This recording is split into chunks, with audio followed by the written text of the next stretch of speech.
खोपोलीमध्ये मंगेश काळोखेंची हत्या करण्यात आलेली होती। या प्रकरणी आता खोपोलीत कॅन्डल मार्च काढत संबंधित घटनेचा निषेध करण्यात आला। आरोपींना फाशीची शिक्षा देण्याची मागणी करण्यात आली।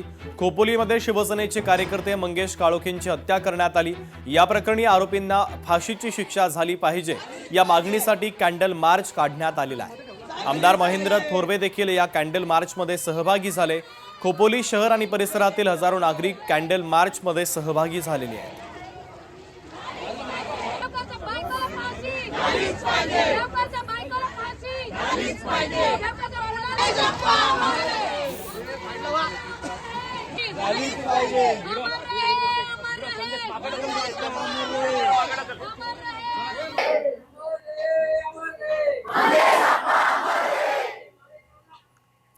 अमरावतीमध्ये महायुतीच्या जागा वाटपाचा तिढा कायम आहे। अमरावतीमध्ये शिवसेनेचे 2 गट जागा वाटपावर एक गट नाराज आहे।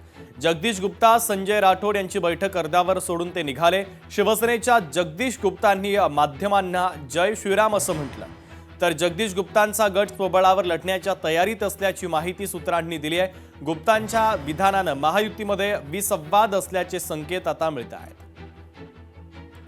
संजय राठोड माननीय नामदार इथे उपस्थित आहेत। ते आपल्याला सर्वस्वी माहिती देतील।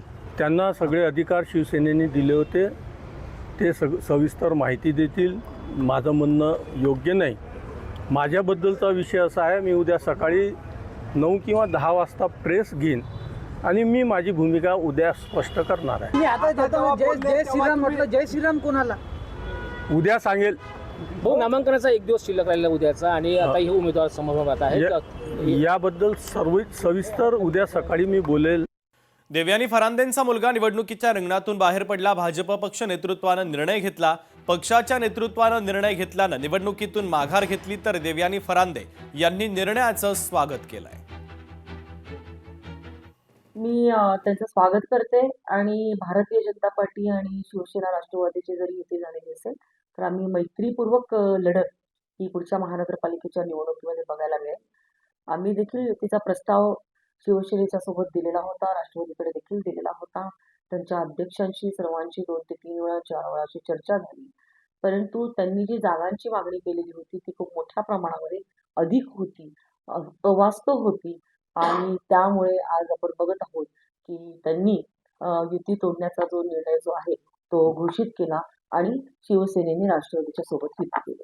मुंबईत शरद पवारांच्या राष्ट्रवादीला मोठा धक्का बसला। राखी जाधव यांनी भारतीय जनता पक्षामध्ये प्रवेश केला। आमदार पराग शाह यांच्या उपस्थितीमध्ये त्यांनी पक्षप्रवेश केला, तर राखी जाधव यांना घाटकोपरमधून उमेदवारी मिळणार आहे। पक्षात असताना अपेक्षित तसा प्रतिसाद जो आहे तो त्या सगळ्या चर्चेमध्ये आला नाही, किंवा आपल्या संघटनेमध्ये असणारी आपली जी लोक आहेत त्यांना कुठेतरी आपण न्याय देऊ शकलो नाही, ही पण एक बाजू राहिली। आणि म्हणून ह्या असे अनेक असे विषय आहेत की ज्या कारणास्तव हा निर्णय मला घ्यावा लागलाय। लोकशाही मराठी ऐका, पहा, जागरूक रहा।